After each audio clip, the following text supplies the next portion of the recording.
କବିତା କମଳା sir. ଏଇ କେଇ ବର୍ଷ ତଳେ ଅବସର ନେଇଥିଲେ କମଳା ସାର୍। 30 ବର୍ଷରୁ 2 ବର୍ଷ ବ୍ଲକ ଗ୍ରାଣ୍ଟ ବାହାନାରେ ଅଧା ଚଉଠେ ଦରମା ପାଇଲେ, ଆଉ 28 ବର୍ଷ ପେଟରେ ଓଧା କନା ଗୁଞ୍ଜି ମାଗଣା ଖଟିଲେ ଦେଶକୁ ଗଢ଼ିବା ପାଇଁ, ମଣିଷ ଗଢ଼ିବାର ଆଦର୍ଶ ନାଁରେ।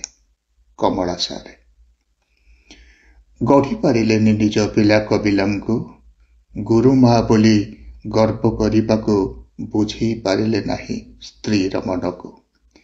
ନିଜେ ନ ଯାଇ ଛାତିରେ ପଥର ଥୋଇ ଝିଅକୁ ବିଦା କରିଦେଲେ ପିଉସା ହାତରେ ସମୂହ ବିବାହ ପାଇଁ ଦାତବ୍ୟ ବେଦୀରେ।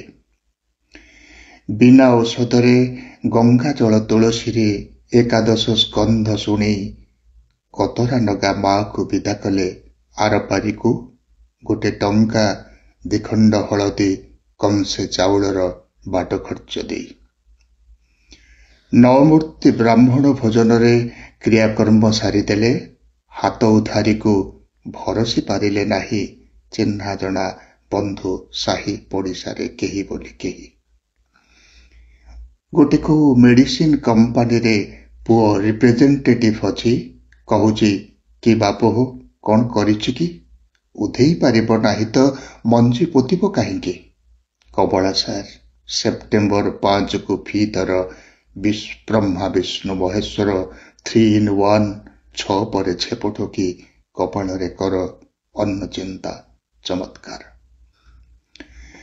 ବାସୁଆ ବଳଦ ପରି ନାଛତ ମରା ହେଇଛି ସରକାରୀ କର୍ମଚାରୀ ବୋଲି, ଲକ୍ଷପତି ଦିଦି ସୁଭଦ୍ରା କି ନିରାମୟ ଯୋଜନାରେ ମାଇପର ନାଁ ଆଉ କୋଉ ଦରଜ ହବାର ଅଛି?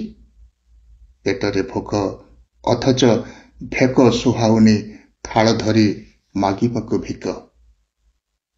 ଅଛି ସ୍ୱାଭିମାନ ସେତକ ବଞ୍ଚେଇବାକୁ ପାଉନି ସମ୍ବଳ। ଛାତିରେ କୋହ ଅଛି ହେଲେ ଅମଙ୍ଗ ହଉଛି ଆଖି, ହାର ମାନି ବାଟ ଛାଡ଼ିବାକୁ ଦିଟୋପା ଲୁହକୁ। ସ୍ୱଭାବ ଓ ଅଭାବର ଲଢ଼େଇରେ ଜୀବନ ଝାଉଁଳି ପଡ଼ିଛି। ହାତୀ ନେ ଘୋଡ଼ା ନେ ଭତ୍ତା ନେ ବୋଲି ପେଁକାଳି ବଜେଇ ବଜେଇ କିଏ କେତେ ଟିପ ନେଲେ, ସହି ନେଲେ, ଭୋଟ ନେଇଗଲେ। ହେଇ ଦେଖ କାମଧେନୁ ବହ୍ନେଇଛି, ଏଥରକ ଦୁଗ୍ଧ ବୃଷ୍ଟି ହବ ଶୁଣି ଶୁଣି କମଳା ସାରେ ଅବସର ନୁହେଁ ଜୀବିକା ଛାଡ଼ିଥିଲେ କେଇ ବର୍ଷ ତଳେ, ଆଜି ଜୀବନ ଛାଡ଼ିଲେ।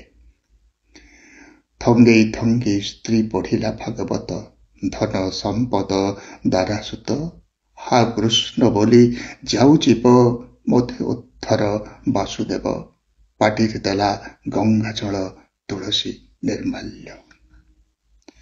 ଲୁହ କି ପଲକ ନଥିଲା ଆଖିରେ, ଅବଶୋଷର ପ୍ରତିମାଟେ ଗଢ଼ି ସମୟ ବସେଇଥିଲା ଚରାଶ୍ରମ ଝରକା ପାଖରେ। ଧରମ ଦେବତା ମୁହଁ ପୋତି ମା କୋଳକୁ ଆସ୍ତେ ଫେରୁଥିଲେ, ଏଇ କେଇ ବର୍ଷ ତଳେ ଅବସର ନେଇଥିଲେ କମଳା ସାରେ, ଆଜି ଜୀବନ ଛାଡ଼ିଲେ।